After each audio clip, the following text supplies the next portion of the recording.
Baik, terima kasih Ibu Bapak, Saudara-saudari sekalian.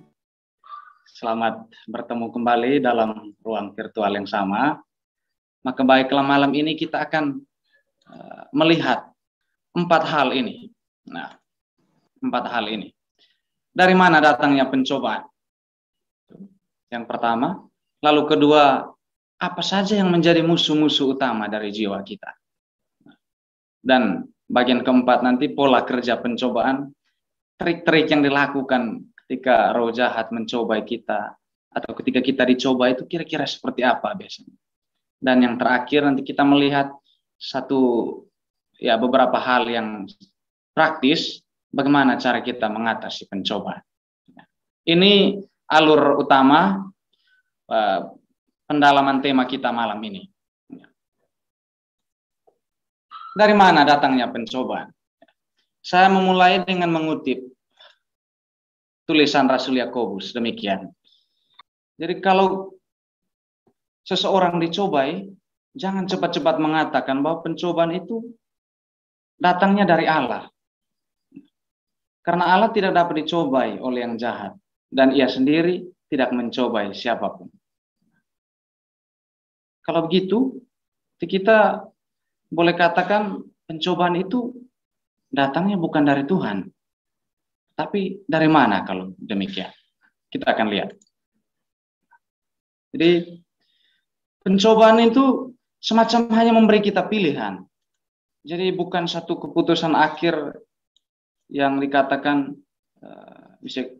ketika kita dicoba itu suatu hal, itu hanya memberi kita pilihan. Keputusannya adalah dalam diri kita, pada diri orang-orang yang dicoba itu. Jadi pencobaan semacam satu senjata utama iblis untuk menghancurkan kita. Tetapi Allah ingin menggunakan pencobaan itu untuk mengembangkan iman kita. Mungkin agak sedikit kebingungan dalam rumusan ini, tetapi di sini mau mengatakan begini, bahwa meskipun pencobaan itu datangnya dari roh jahat, atau dalam tulisan ini dikatakan oleh iblis, tetapi bahkan untuk hal yang buruk itu Tuhan ingin pakai untuk menjadikan kita berkembang, bertumbuh dalam iman. Itulah mengapa Tuhan Yesus pun dicobai ketika ia hidup. Kita ingat ketika di padang gurun Yesus dicobai. Tetapi dia tidak berbuat dosa. Karena apa? Karena pencobaan itu baru menjadi dosa hanya bila kita menyerah padanya. Setiap kali kita memilih untuk berbuat baik dan bukannya dosa, kita sedang bertumbuh dalam iman. Ini sebetulnya mau menegaskan judul, mengapa pencobaan itu bisa menumbuhkan iman. Dari sinilah alur refleksinya, bahwa pencobaan itu bukanlah dosa, tetapi ia baru menjadi suatu dosa kalau kita mau tunduk dan menyerah di hadapan cobaan-cobaan itu. Ini pepatah Tiongkok, cukup populer ini. Jadi katakan demikian, kita tidak bisa mencegah burung untuk terbang di atas kepala kita. Tetapi kita bisa mencegah mereka membangun sarang di rambut kita. Demikian pun dengan cobaan.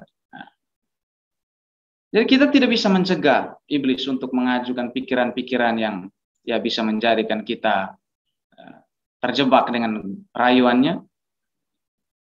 Tetapi kita bisa memilih untuk tidak terlalu memikirkan apa yang dibisiki roh jahat yang mencoba itu. Ini mengenai dari mana datangnya pencobaan. Jadi jelas ya, pertama, bahwa pencobaan itu tidak berasal dari Tuhan, tetapi dari iblis. Tetapi Tuhan bahkan mau memakai cara-cara seperti itu untuk membantu menumbuhkan iman kita. Berikut secara singkat, saya ingin mengantar kita untuk melihat satu refleksi dari orang kudus dalam gereja, Santo Yohanes dari Salib. Menurutnya ada 3 musuh jiwa yang paling dominan, yaitu dunia, roh jahat atau iblis, dan daging. Juga nafsu-nafsu tidak teratur yang ada dalam jiwa.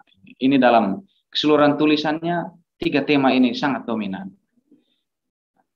Kebetulan ini ulasan lengkapnya, tempo hari ada webinar spiritualitas di channel YouTube Karmel itu. Kalau Ibu Bapak ingin mendalami khusus tentang 3 musuh jiwa ini, di sana. Nah, Pater Abdul mengulasnya itu dengan sangat lengkap, mendalam. Tapi malam ini saya hanya mengambil bagian yang kecil untuk membantu merenungkan tema kita. Kalau 3 musuh ini adalah dunia, roh jahat, dan daging, nanti kita melihat kira-kira musuh mana yang paling dominan menguasai kita. Apakah dunia? Apakah roh jahat? Ataukah daging? Mengenai iblis atau roh jahat, dalam tulisan-tulisan Santo Yohanes Tersalib itu disebutkan dalam kata-kata ini. Ya, ada demon, setan ya, sebanyak 262 kali. Ya, si jahat, Aminadab, ya, ini bahasa Spanyol untuk merumuskan atau membahasakan tentang iblis atau roh jahat.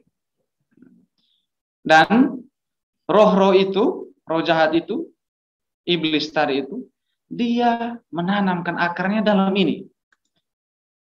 Rasa benci, tipu, pengkhianatan, kejahatan, licik, ya, seperti rubah sombong, sikap yang kasar, dan juga rasa takut.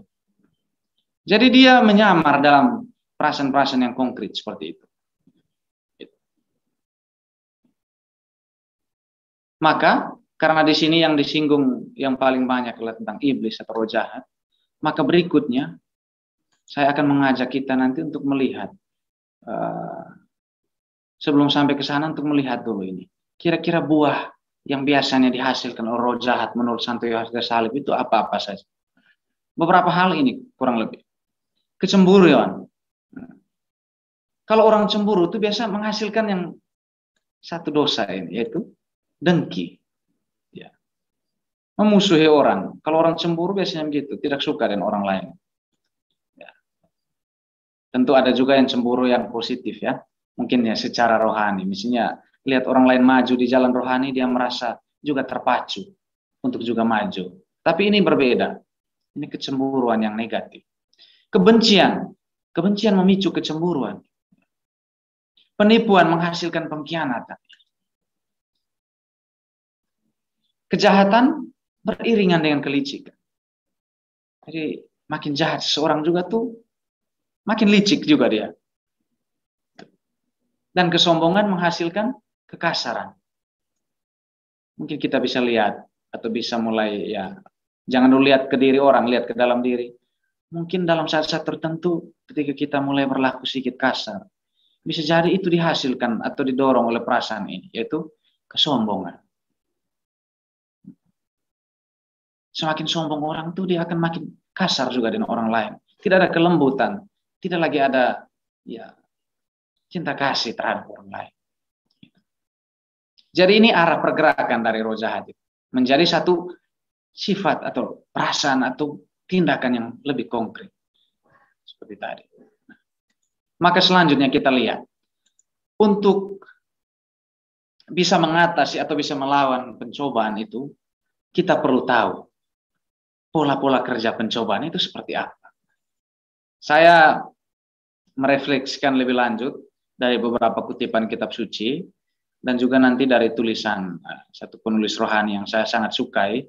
Bukunya saya sudah bawa selama, ya, lebih dari 10 tahun, Rick Warren, Kehidupan yang Digerakkan oleh Tujuan. Jadi sana dia merumuskan bahwa kurang lebih ada 4 langkah yang selalu iblis pakai untuk menjerat kita. Yang pertama ini, langkah pertama ini, bahwa iblis mengenali keinginan di dalam diri kita. Jadi iblis mengenali keinginan di dalam diri kita. Artinya apa? Pencobaan itu selalu dimulai ketika iblis mulai bisikan satu pemikiran yang kadang juga logis, agar kita mau menyerah pada sebuah keinginan yang jahat, bisa. Atau agar kita memenuhi suatu keinginan yang logis dengan cara dan waktu yang salah. Misalnya keinginan untuk balas dendam, untuk menguasai orang lain.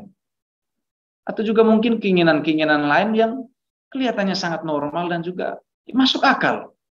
Seperti ingin dikasihi, ingin dihargai, ingin dihormati, ingin diapresiasi, ingin diperlakukan setimpal, dan sebagainya. Jadi iblis mengenali bahwa dalam diri kita ada keinginan-keinginan seperti ini.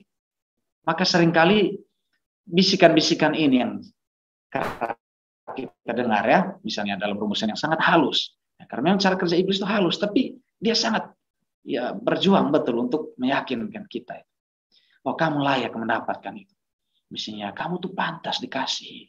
Kamu tuh harusnya dihormati. Kamu tuh harusnya mendapat pujian dan sebagainya. Atau kamu harus memilikinya sekarang, misalnya godaan untuk memiliki sesuatu.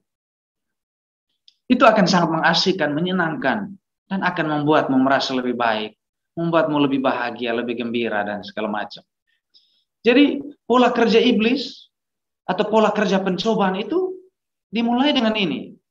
Pertama, bahwa dia mengenali apa yang menjadi keinginan di dalam diri kita. Ini. Maka pencobaan itu dikatakan bahwa selalu dimulai dari dalam diri kita sendiri. Jadi bukan dari dunia, bukan dari lingkungan, bukan dari orang lain. Pencobaan itu pertama-tama muncul dari dalam diri kita. Nah, karena kita memiliki banyak sekali keinginan batin. Maka dalam Injil Markus dan juga ada kutipan lain dalam Lukas, Tuhan Yesus ingatkan begini. Sebab dari dalam, dari hati orang, timbul segala pikiran jahat, percabulan, pencurian, pembunuhan, perzinahan, keserakahan, kejahatan, kelicikan, dan hawa nafsu. Jadi, bukan apa yang keluar yang menajis. Bukan apa yang masuk, tetapi apa yang keluar. Apa yang berasal dari dalam hati, dari dalam pikiran kita. Ini Tuhan Yesus mengingatkan bahwa pencobaan itu selalu bermula dari dalam diri kita. Ini penting kalau kita mulai mengenali pola-pola kerja dari pencobaan ini, nanti kita akan terbantu ketika kita merefleksikan pada bagian yang berikut mengenai cara mengatasi pencobaan atau cara mengalahkan pencobaan.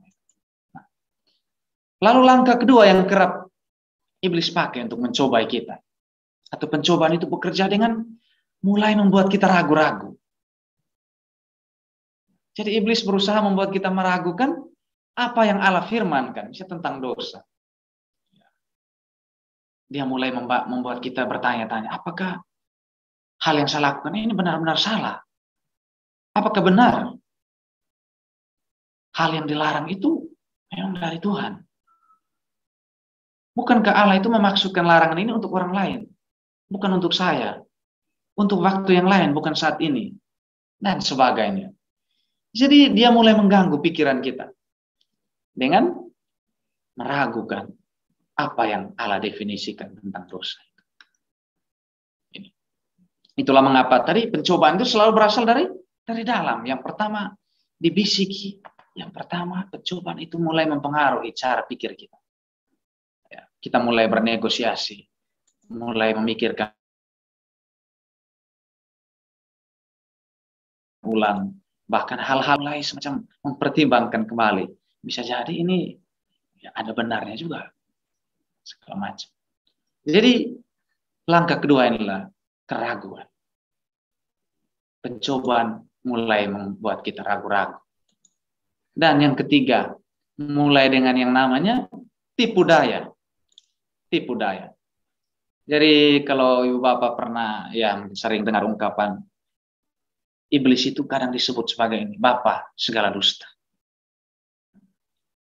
Jadi kalau kita mengambil bagian dalam dusta kecil-kecilan juga, kita menjadi anak dari iblis yang adalah bapak segala dusta. Nah, karena apa? Iblis disebut sebagai bapa segala dusta. Karena segala sesuatu yang ia katakan kepada kita itu tidak pernah benar. Atau paling tidak hanya separuhnya saja benar. Lalu kebenaran yang kecil itu untuk membungkus satu kebohongan yang lebih besar. Jadi iblis menawarkan dustanya untuk menggantikan apa yang telah Allah katakan di dalam firman. Misalnya. Dia mau menggantikan apa kebenaran-kebenaran yang kita sudah pegang. Ya. Kita ingat ketika Adam dan Hawa dicoba ini. Ular itu kan mengatakan, ketika kamu makan buah itu, kamu tidak akan mati. Dan kamu pun akan memiliki kebijaksanaan yang sama seperti Allah. Kamu akan memiliki pengetahuan yang sama seperti Allah. Sangat logis, sangat masuk akal. Tetapi apakah itu kebenarannya? Ternyata setelah Adam dan Hawa jatuh dalam dosa, baru tahu bahwa iblis telah memperdaya mereka.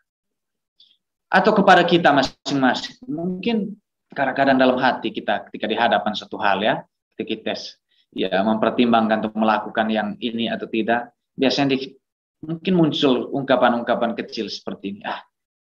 Toh tidak ada yang tahu. Atau ya, semua orang juga kan melakukannya. Itu hanya sebuah dosa kecil, tidak apa-apa, tidak masalah. Coba buat lo 1-2 kali, tidak apa-apa. Jadi inilah kerap kali kita dicoba dan bahkan dengan ungkapan-ungkapan yang paling sederhana seperti ini. Ketika kita mulai berpikir hal yang kita lakukan itu adalah sebuah dosa kecil. Tetapi ingat, saya suka sekali rumusan dalam buku tadi itu. Dia katakan, dosa kecil itu seperti seorang yang hamil muda. Dia akan ketahuan dan kelihatan dengan sendirinya dan pada waktunya. Meskipun awalnya kecil, dosa itu, tapi pada waktunya dia akan menjadi jelas, menjadi kelihatan. Sehingga dalam Injil kan dikatakan, apa yang dilakukan di dalam gelap akan dinyatakan di dalam terang. Hal-hal apapun yang mungkin kecil sekalipun yang kita sembunyikan, pada saatnya akan dibuka di dalam terang. Ya, terangnya entah itu mungkin teguran sesama atau dalam banyak cara. Inilah langkah yang ketiga. Iblis melakukan tipu daya. Dia berusaha memanipulasi satu hal atau membantu kita, membujuk kita untuk mengikuti apa yang dia inginkan. Itulah cara kerja pencobaan yang ketiga. Dan langkah yang keempat, kalau kita sudah terjerat, yaitu tiba pada sikap tidak taat. Tidak taatan dalam hal ini artinya kita menyimpang dari apa yang seharusnya kita lakukan. Apa yang semestinya yang seperti yang Tuhan firmankan. Jadi pada akhirnya kita bertindak berdasarkan pikiran yang kita pertimbangkan dalam benak kita. Dan kita menyerah pada apapun yang menarik perhatian kita. Tertipu pada jebakan iblis. Jadi ini seperti mau mengatakan bahwa semakin sesuatu hal itu berusaha untuk kita lawan, biasanya dia tuh masuk lebih dalam di ingatan. Dan pada saat itulah pencobaan itu berhasil menaklukkan kita. Maka ini satu peringatan dari Rasul Yakobus, dia katakan, tetapi orang yang tergoda, kalau ia ditarik dan dipikat oleh keinginannya sendiri, keinginan yang jahat, kemudian kalau keinginan yang jahat itu dituruti, maka lahirlah dosa. Dan kalau dosa sudah matang, maka akibatnya ialah kematian. Janganlah kalian tertipu, saudara-saudaraku yang tercinta. Lalu ketika kita mulai mengenali apa kira-kira bagaimana saja cara kerja pencobaan itu terhadap kita, biasanya cara pola kerjanya mirip terhadap semua orang. Ya. Mungkin berbeda dalam 1-2 hal, tapi kita akan lihat. Kadang kita digoda untuk mengatakan bahwa dosa saya itu sangat unik, tetapi sebetulnya tidak. Kita akan lihat pada bagian yang berikut ini. Ya. Ini.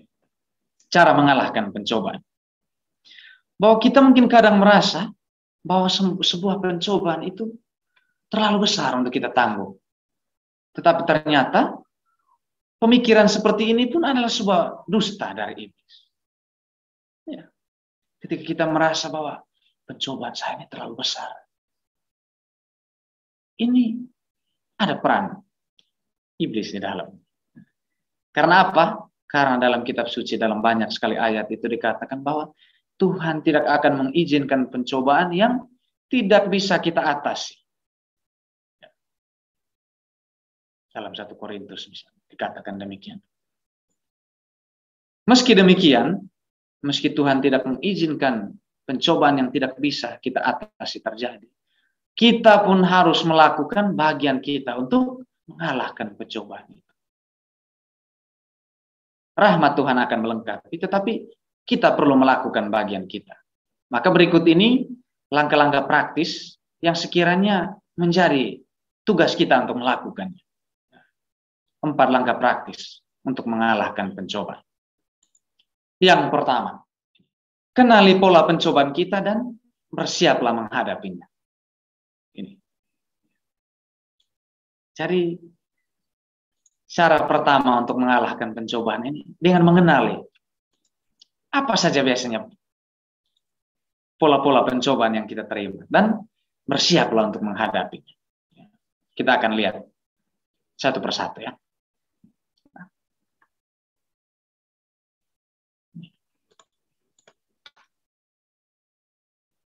Rasul Petrus ingatkan ini.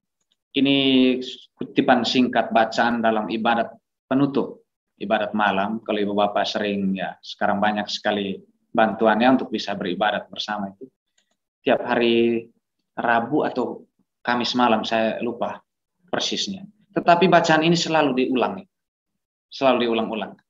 Berjaga-jagalah, sebab lawanmu si iblis berjalan keliling seperti singa yang mengaum-ngaum dan mencari mangsa yang siap diterkamnya. Jadi berjaga-jaga. Jadi ada situasi-situasi tertentu yang membuat kita itu lebih rentan untuk dicobai daripada orang lain. Ada momen-momen tertentu yang membuat kita itu lebih mudah jatuh dalam pencobaan ketika dibandingkan dengan momen yang lain. Situasi-situasi ini unik bagi kelemahan kita, karena itu kita perlu mengenalinya. Karena apa? Karena iblis pasti lebih dulu mengenali. Kita ingat tadi pola kerja iblis yang pertama kan dia mengenali apa yang menjadi keinginan dalam diri kita. Jangan sampai kita tidak kenal apa yang menjadi keinginan kita, apa yang menjadi kelemahan kita, tetapi justru si jahat yang lebih tahu. Maka dia akan manfaatkan. Sementara kalau kita yang lebih tahu apa yang menjadi kelemahan kita, itu justru menjadi kekuatan ketika kita mau mulai membentengi diri di hadapan itu. Nah, maka iblis tahu persis apa yang bisa membuat kita tergelincir, dan dia terus-menerus bekerja memasukkan kita ke dalam situasi-situasi itu. Jadi iblis itu sangat ulet, sangat giat. Nah, kalau kita tidak giat membentengi diri, ya otomatis kita akan mudah dikalahkan. Tetapi inilah satu langkah pertama yang bisa kita tempuh untuk mengatasi pencobaan, mengalahkan pencobaan. Saya mau mengajak kita secara praktis untuk melihat atau menanyakan diri kita, misalnya dengan pertanyaan-pertanyaan seperti ini. Biasanya, kapan saya sering dicobai? Pada hari apa? Jam berapa? Apakah di tempat kerja, di rumah, atau di rumah tetangga? Di tempat olahraga? Di rumah penginapan kah? Juga tanyakan juga tempat, di manakah saya paling sering dicobai, Mas? Apakah ketika sedang keluar kota, dengan rekan sekerja, atau dengan sekelompok orang asing, dan sebagainya. Inilah pertanyaan-pertanyaan konkret untuk membantu kita mulai mengenali, kira-kira situasi-situasi apa sih yang biasanya memasukkan saya itu lebih sering ke dalam pencobaan, atau yang membuat saya itu lebih rentan untuk jatuh dalam pencobaan. Itu pertanyaan-pertanyaan konkret yang bisa kita tanyakan. Juga tanyakan tentang perasaan-perasaan kita. Seperti ini. Biasanya pada saat mana saya dicobai? Apakah saat saya sedang kesepian? Saat saya sedang marah? Bosan, sedih, atau tertekan? Atau mungkin ketika saya sedang terluka? Atau ketika saya sedang khawatir? Ataupun ketika saya mengalami keberhasilan atau kesuksesan? Mulai kenali juga dari perasaan-perasaan itu. Tanyakan. Untuk mulai apa? Mengenali pola-pola pencobaan yang bekerja dalam diri saya itu seperti apa. Sehingga Langkah yang pertama itu tadi, mengenali pola pencobaan kita, kita pun menjadi siap untuk menghadapinya. Kalau seandainya kita tahu bahwa saya itu lebih sering dicoba misalnya pada hari ini, jam-jam begini, pada saat-saat seperti ini, ketika saya sedang mengalami perasaan seperti ini, pada saat itu biasanya saya mudah sekali untuk dicoba. Maka kita akan bisa mengantisipasi. Itu langkah yang pertama. Kita lihat langkah yang kedua, yaitu memusatkan kembali perhatian kita pada sesuatu yang lain. Pusatkan kembali perhatian kita pada sesuatu yang lain.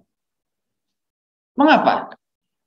Karena kita ingat langkah kedua tadi itu, iblis berusaha untuk mengganti satu kebenaran dengan kebenaran yang ingin dia sampaikan. Jadi kalau kita terlalu memusatkan pada apa yang di visi kita, di kecenderungan-kecenderungan kecil-kecil yang dia coba yakinkan kita untuk melakukannya, alihkan pikiran itu. Itu maksud. Alihkan. Tapi pertanyaannya bagaimana caranya? Jadi kita perlu ingat bahwa ini.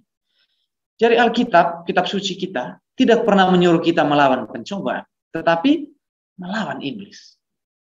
Ya. Kenapa? Karena pencobaan itu, bahkan Tuhan sendiri pun dicobai. Karena pencobaan itu berasal dari si iblis, maka dialah yang harus kita lawan. Sehingga kita dinasihatkan untuk memusatkan kembali perhatian kita, karena melawan sebuah pikiran itu tidaklah berguna. Ini dalam konteks cobaan ini ya. Karena apa? Pertempuran terhadap dosa itu bisa menjadi menang atau kalah. Itu semuanya terjadi di dalam pikiran. Kalau kita sudah kalah di sini, disitulah iblis menang. Jadi setiap kali kita mencoba melawan suatu pikiran dari benak kita, itu seperti justru mendorongnya lebih dalam ke dalam ingatan kita. Saya kira ini sangat konkret. Misalnya, ada yang ingin sekali dia tuh mengurangi porsi makan ya. Bahasanya diet lah. Tetapi dia selalu pikirkan, aduh sebentar saya makan siang tuh saya cukup makan roti. Tidak biar tambah sayur sedikit. Tidak biar dengan ini ya susu lah tambah lagi sedikit. Jadi semakin kita memikirkan itu, maka justru nafsu makan itu semakin menguat. Artinya apa yang berusaha untuk kita sangkal, justru itu mendorong ke dalam ingatan kita lebih kuat. Atau kita ingat ketika kita misalnya nonton iklan makanan ya, tanpa sadar kita juga menelan ludah ya. Tiba-tiba kita punya selera itu juga dipengaruhi. Maka ketika kita berusaha untuk melawan sesuatu, pastikan bahwa alihkan pikiran. Jangan terlalu kuat untuk fokus pada hal itu. Caranya mengalihkannya dengan ini. Ya, bahasa analoginya demikian ya. Ketika pencobaan menelpon kita, jangan berdebat dengannya, tutup saja telepon.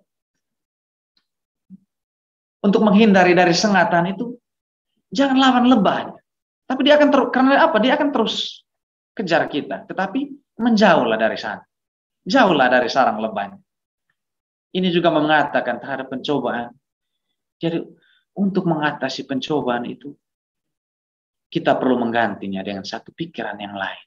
Yaitu gantinya dengan firman Allah. Dengan pikiran-pikiran yang baik. Ini semacam teori pergantian ya.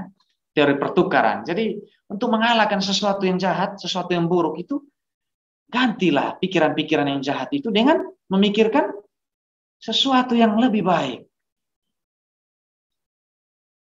Karena Rasul Paulus katakan demikian. Isilah pikiranmu dengan hal-hal bernilai yang patut dipuji, yaitu hal-hal yang benar, yang terhormat, yang adil, murni, manis, dan baik. Jadi, jangan berusaha untuk berdebat dengan iblis. Karena dia pasti menang. Mengapa? Dia sudah praktekkan ribuan tahun. Kita tahu sejak zaman Adam dan Hawa. Iblis sudah memenangkan perdebatan itu di Taman Eden. Dan kalau sekarang kita pun masih ingin berdebat, pasti kita akan kalah. Karena dia punya taktik yang lebih banyak, yang lebih jitu. Karena apa? Seperti di awal tadi, Karena dia lebih tahu apa yang menjadi keinginan hati kita. Apa yang menjadi kerinduan kita. Apa yang menjadi kelemahan-kelemahan kita.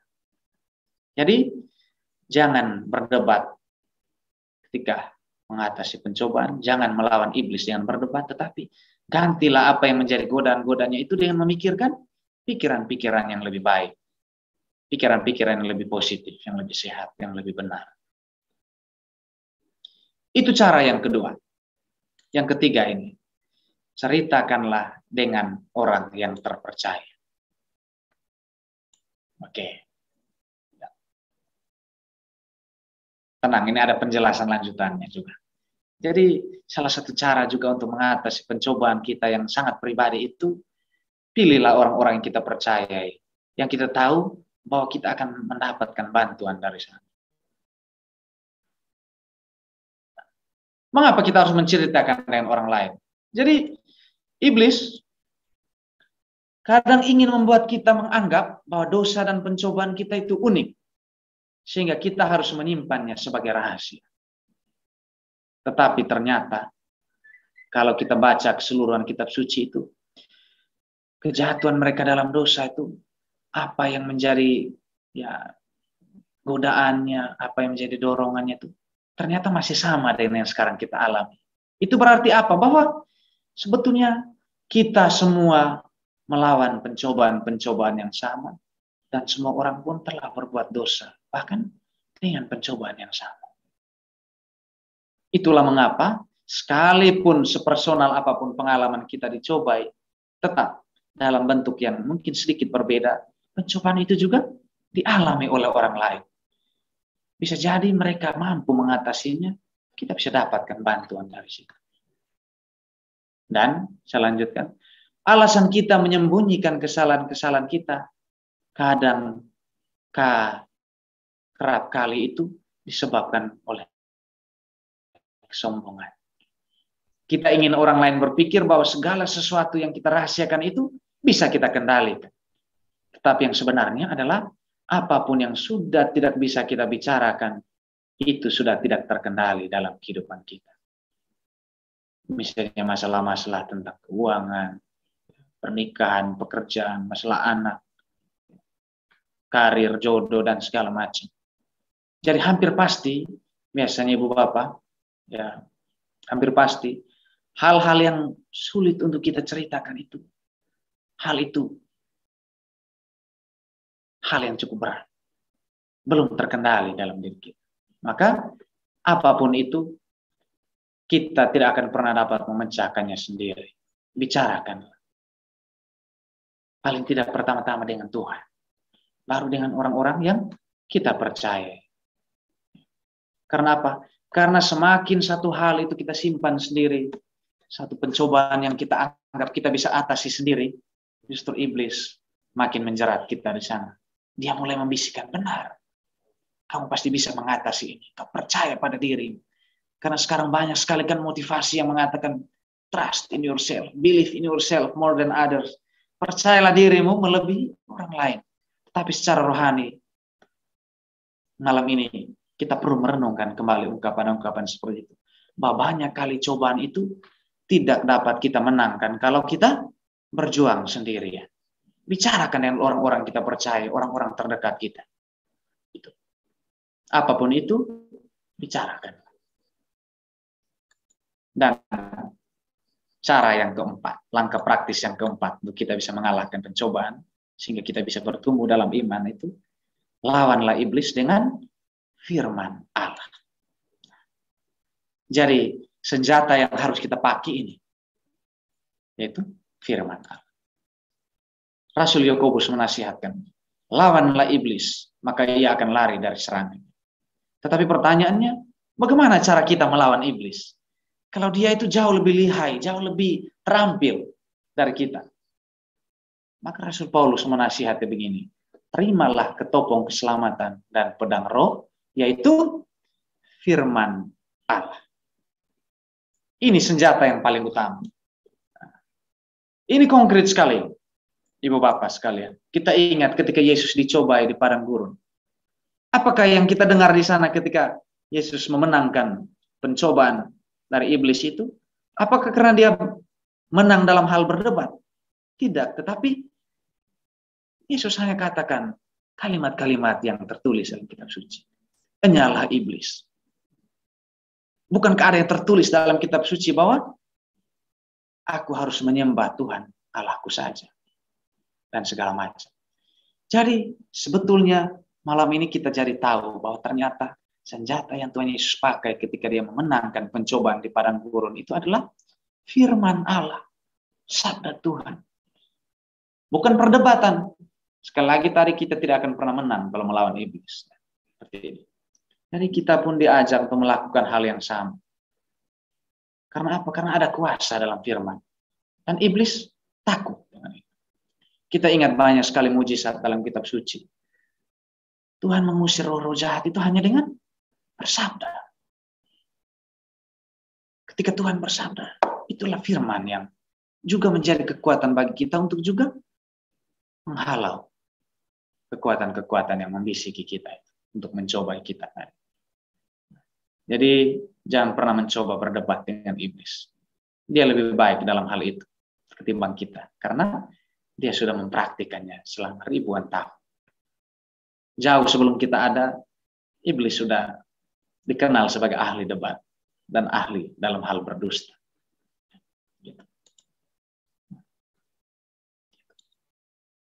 Jadi seperti Tuhan Yesus, kita pun perlu menyimpan kebenaran-kebenaran kitab suci tadi, firman-firman tertentu, dan bila perlu menghafal. Ya.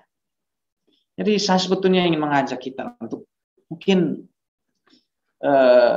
ya kebanyakan kita ya, kebanyakan orang Katolik susah sekali untuk menghafal ayat kitab suci, karena kita tidak dibiasakan. Tapi sebetulnya kalau kita punya ayat-ayat tertentu yang jadi pegangan kita terhadap godaan-godaan tertentu, mungkin itu akan membantu kita pada saatnya. Karena apa? Karena ketika pencobaan itu datang, maka ingatan kita terhadap ayat firman Tuhan itu langsung muncul yang spontan. Kita tidak perlu buka lagi suci cari, aduh ayat mana yang cocok untuk melawan ini. Tapi kita sudah punya, ya, istilahnya kita sudah punya peluru untuk diletakkan dalam senapan kita untuk menghalau pencobaan. Maka kalau kita tidak punya pegangan kitab suci, ayat-ayat yang menjadi pegangan kita, kita tidak punya senjata untuk kita pakai untuk melawan pencobaan. Ini maksudnya. Jangan secara ceroboh menempatkan diri kita dalam situasi penuh pencobaan. Ini pun tuntut usaha ya. Kalau kita ya melalui bagian yang pertama tadi kita sudah mulai mengenali pola-pola pencobaan itu, paling tidak kita sudah tahu situasi-situasi mana kita sering dicobai. Maka jangan memasukkan diri dalam situasi-situasi seperti itu. Misalnya saya itu mudah sekali untuk membicarakan ya keburukan orang. Maka jangan bergabung dengan orang-orang yang punya kecenderungan seperti itu. Jauhilah lingkungan pergaulan demikian. Karena apa? Karena selalu lebih mudah untuk tetap berada di luar pencobaan ketimbang untuk kita keluar dari. Selalu lebih mudah. Ya, bahasa sederhana mungkin selalu lebih mudah untuk mencegah atau lebih baik mencegah daripada mengobati. Ini pun berlaku terhadap pencobaan. Selalu lebih mudah untuk tetap berada di luar pencobaan ketimbang untuk keluar kalau kita sudah masuk dalam pencobaan. Susahnya minta ampun. Kita ingat sering diistilahkan secara rohani untuk tentang ya, ziarah batin itu, perjalanan rohani kita dikatakan selalu ada lingkaran setan. Jadi kalau kita sudah masuk dalam satu pencobaan, kita akan diajak untuk juga masuk dalam pencobaan yang lain.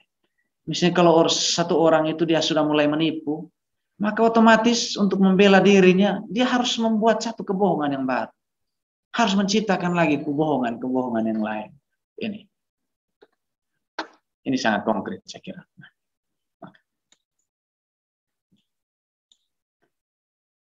Beberapa refleksi penutup. Tadi kita sudah lihat pola-pola kerja pencobaan, cara-cara mengatasi pencobaan. Jadi kita jadi tahu bahwa Allah memakai situasi-situasi yang berlawanan itu untuk memberi kita pilihan untuk bertumbuh. Disinilah letak sebetulnya penjelasan dari judul pencobaan menumbuhkan iman. Jadi kita tidak bisa menyebut diri kita baik kalau kita tidak digoda untuk bersifat buruk, untuk melakukan sesuatu yang tidak baik. Kita tidak bisa mengatakan bahwa kita itu setia kalau tidak ada kesempatan untuk bersifat tidak setia. Demikian pun, kita tidak bisa menyebut diri kita jujur kalau kita tidak bisa mengalahkan godaan untuk bersifat tidak jujur.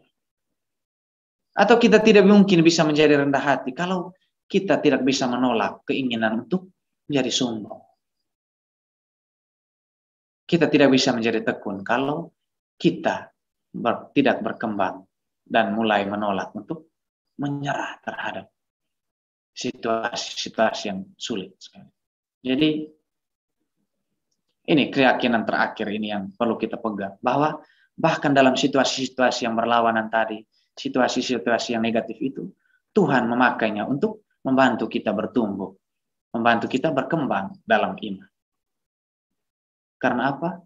Karena Allah yang setia itu, Dia pun pasti tidak akan membiarkan kita dicoba melampaui kemampuan dan kekuatan kita. Meskipun pencobaan akan selalu ada, tetapi yakinlah bahwa Tuhan pun akan memberi kita kemampuan untuk bisa mengatasi. Iblis itu bertugas untuk mengambil kita dari Tuhan. Itulah yang ia maksudkan ketika ia mencoba kita. Maka, ya, satu hal yang membesarkan hati kita, meyakinkan kita bahwa ketika kita mulai dicoba, yakinlah bahwa itu bukan tanda bahwa kita lemah secara kodrati, tetapi tanda bahwa kita dibenci oleh iblis. Dia tidak ingin kita berada dekat dengan Tuhan. Baiklah, ini slide yang terakhir ini saya mau menampilkan satu pertanyaan untuk kita renungkan secara pribadi. Manakah pencobaan yang kerap kali mengalahkanku? Dan mengapa itu terjadi? Bagaimana usaha saya untuk mengatasinya?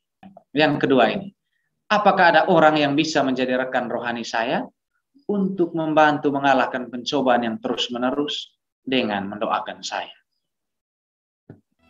Kalau terlalu jauh untuk memutar kembali memori kepada pengalaman-pengalaman yang terlalu lama, cukuplah ingat dalam sehari ini, melalui hal mana saya dicoba.